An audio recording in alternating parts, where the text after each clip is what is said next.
So good morning, everyone.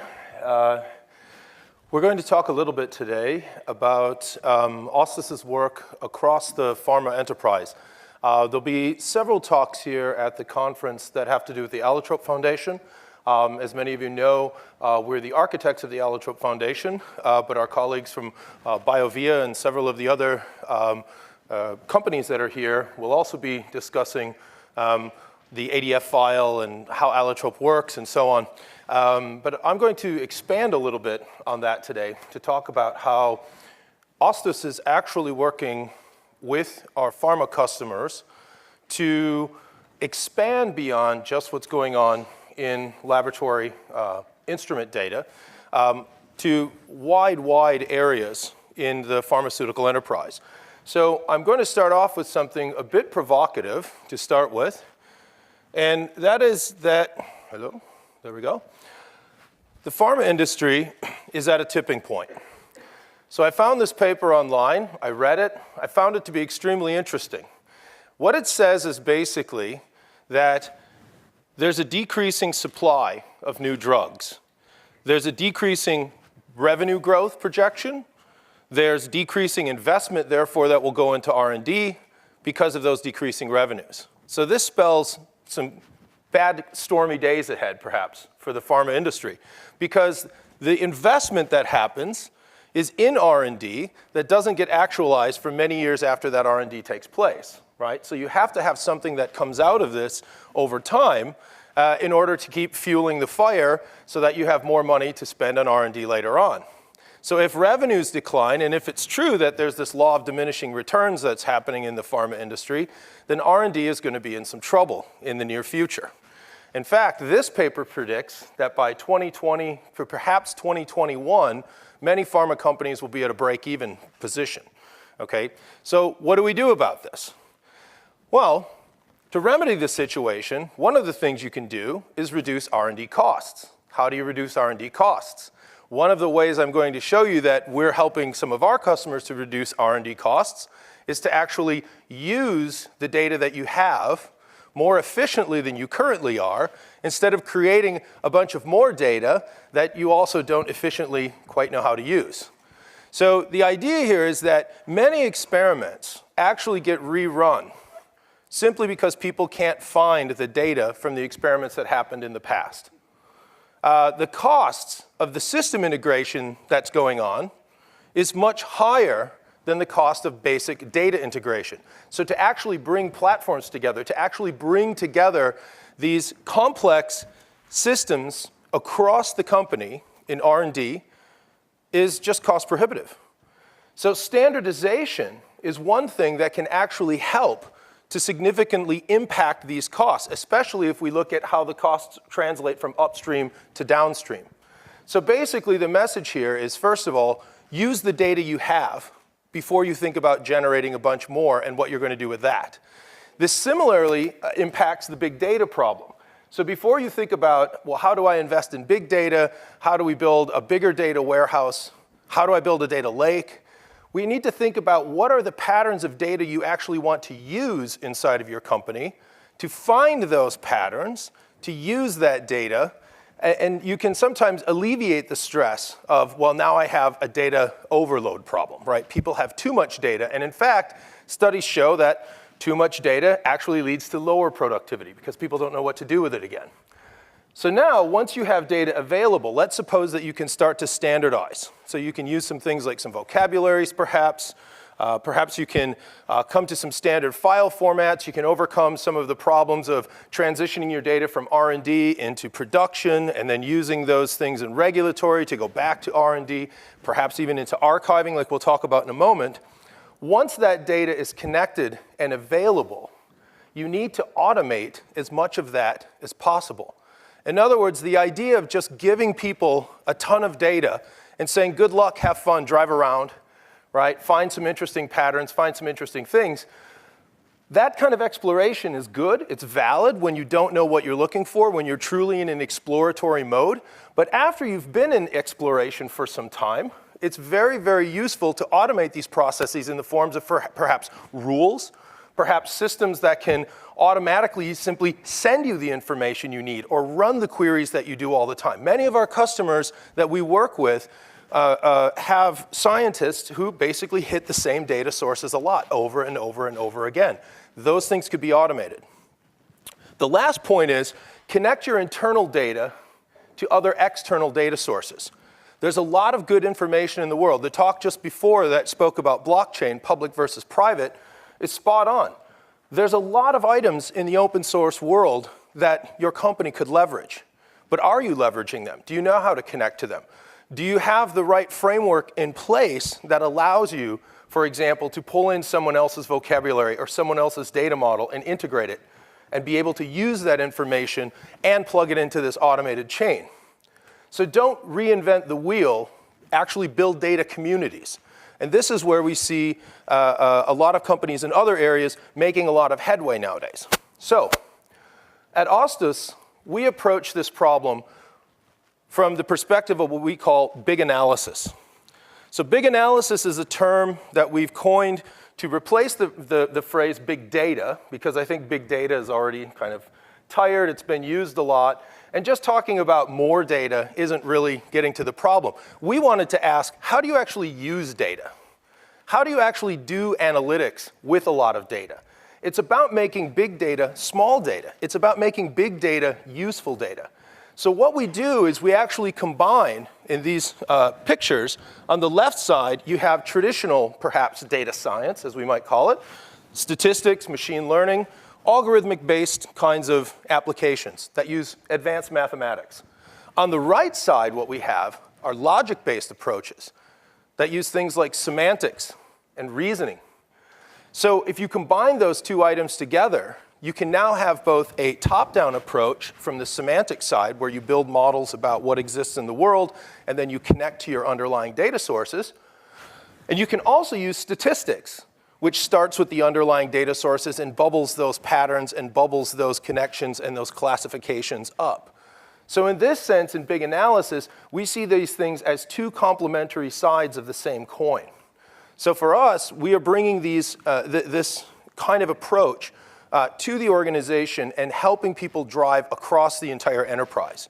So the first step, if we're going to carry out big analysis, is we have to move to smart data. Data has to get smarter. And what we mean by this is, first of all, separate your model layer from your data layer. So when you use semantics, your model layer can now sit above. Your model layer can be something independent. It's no longer like a relational schema that's actually in the database. You can describe how entities exist. You can give them different kinds of labels, such as synonyms and so on. You can connect them. You can build very complex models just on the metadata alone, and then connect to your underlying data. When you link that model layer, you're actually also leaving your data in place. This means that you're not doing a point-to-point mapping. I'm not moving everything into a data warehouse. I'm not ETLing my data into a format that shoehorns it into some perspective. Instead, what I'm doing is I'm saying, look, I know what it is, and I know where it is, and I know how to go fetch it when I need it. Now I just need a pipeline that's consistent to go get it and bring it back. So smart data, the key is it uses metadata, and it captures the context about that data. So somewhere on this spectrum, every company we work with sits. Normally, after we work with them for a while, they go up the spectrum a bit. So what this basically says is, in terms of the smartness of your data, the least smart amount of data you have are lists. Then you can make informal hierarchies. Then thesauri, where at least you have synonyms, and you can say this is broader than or narrower than.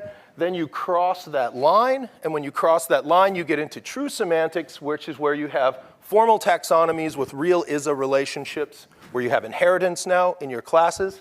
You can get to conceptual models, where you can differentiate between classes and instances, and then you can go all the way to ontology, where you can put logics on top. So every time we talk with one of our customers about big analysis, we have to start with, where are you on the spectrum, and where do you think you want to go on the spectrum? So the advantages of using this: it's just a list of stuff. We've all heard this before. You get better defined terms, you get better taxonomic structure, you get better query federation, you get query faceting, so you can break things out to be easily refined and shared. You get better use of your metadata, and it makes your data actionable now. across the enterprise. So you can actually do something with it.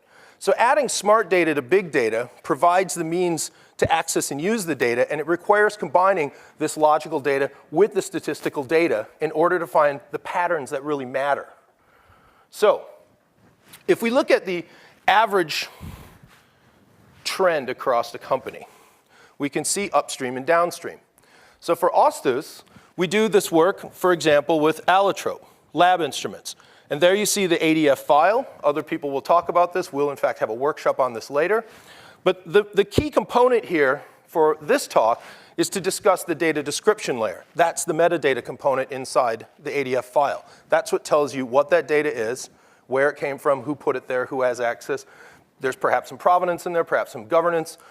You can do a lot of describing inside this file with this metadata. So now, if we can have that metadata about the instrument level data, in other words, what sample was it? What lab was it generated in? As part of what study? By whom? When? Okay? This is oftentimes the information that's missing out of our raw lab data, right?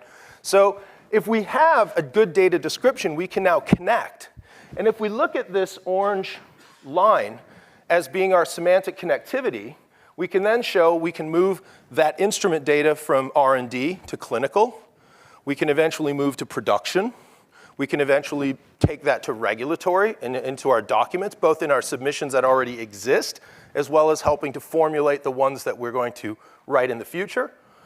And all the way then to EArchiving, where I'll talk a bit about our spin-off company, Zontal, which is doing some work on EArchiving using this kind of semantic technology. So let's take an example. We're going to run through use cases of each one of these. So the first one we'll look at is just a basic picture of HPLC UV from allotrope. So this is what a model looks like for HPLC UV in allotrope. And basically what it says is that commonsensically, you have a thing at the top which is a sample.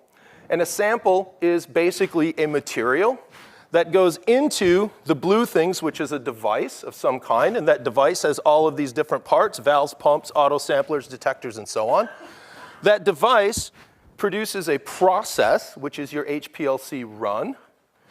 And that produces then a result, which is data. And so now what we've done is we've described different kinds of physical entities. We've broken it out from the temporal or processual entities. And we've linked it now to your data, which are your results. So down there you have your chromatograph, right? Or you have your full UV spectrum.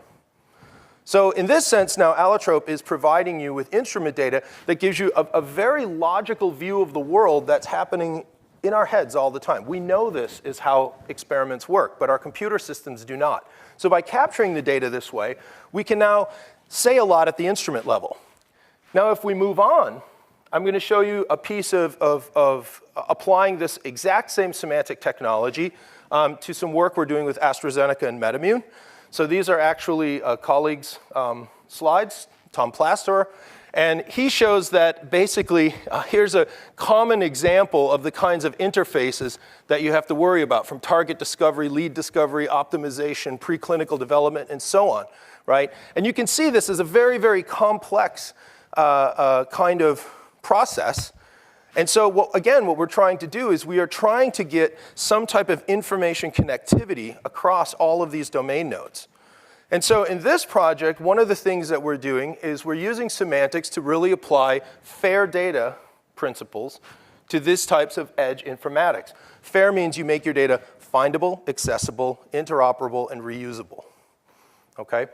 So this is sort of a guiding principle of semantics. So in this project, what we are actually looking at then is the ability to take a clinical study and connect it to these various other kinds of classifications. So in this clinical study, there's some condition or disease that's being studied.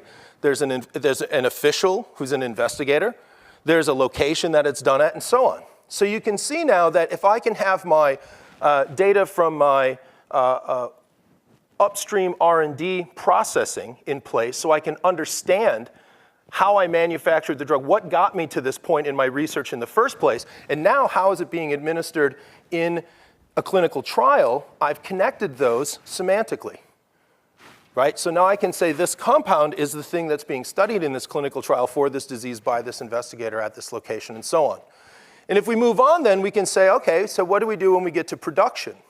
There's oftentimes a huge gap between going from our R&D to our production level data. Well, again, if we simply use manufacturing kinds of data, and we look at how we're building the data, and we can again describe a bunch of the metadata that's going on in production, then we can start to say, okay, look, oftentimes in R&D, we can't easily get the data there, but now we can actually solve this incompatibilities by bringing together what we know from the semantics of what we're trying to build and where it came from, all the way through now to the process of making it. So the machine lines themselves that are spitting out a ton of information about the product that you're making can also capture this kind of metadata now. And the metadata, the value of these vocabularies is that the terminologies can be easily linked and they can be sustained over time.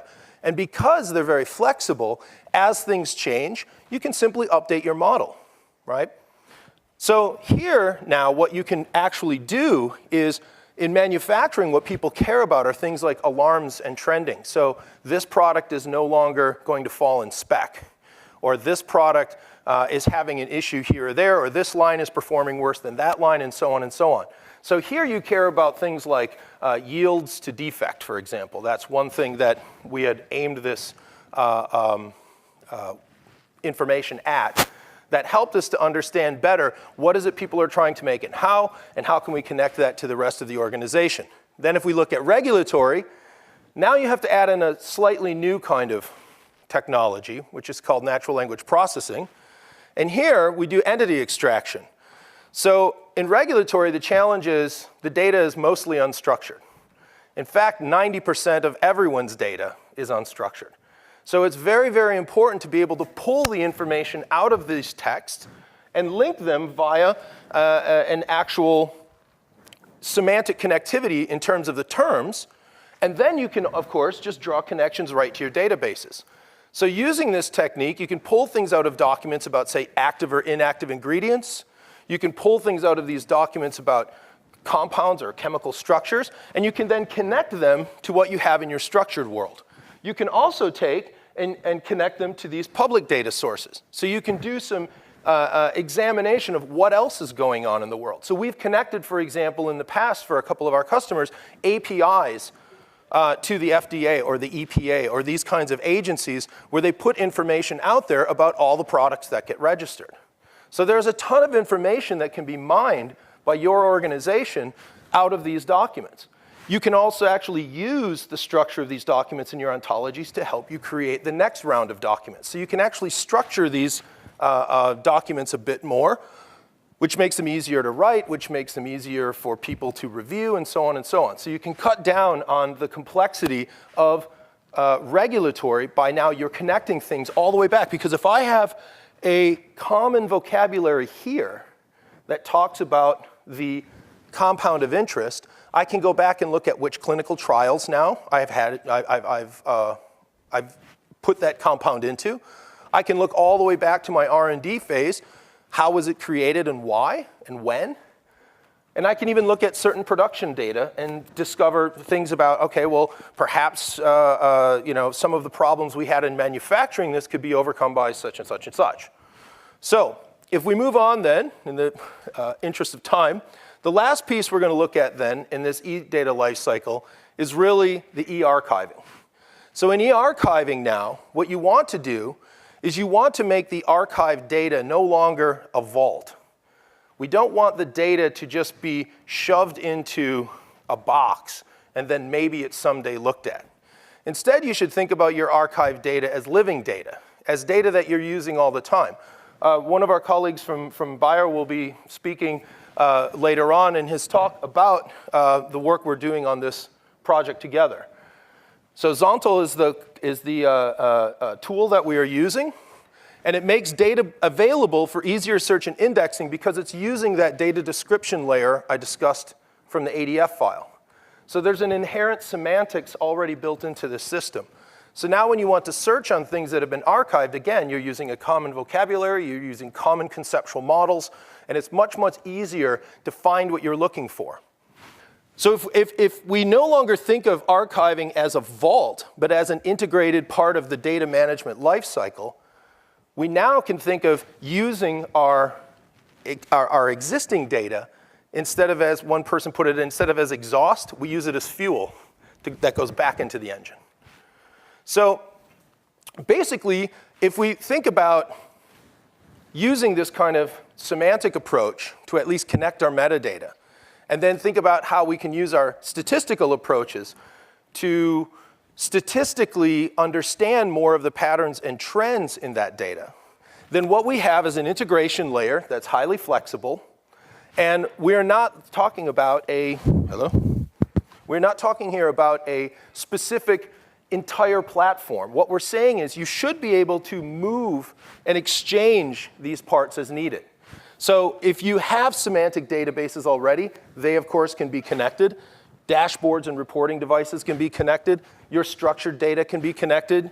Cloud databases, your analytics tools, and even your unstructured documents. So you can actually connect the entire enterprise now using common kinds of vocabularies, common kinds of language and concepts, and then take advantage of what's going on with your data science techniques. So this integration layer provides you a plug and play, and it gives you the ability to exchange out components over time as new technologies come about.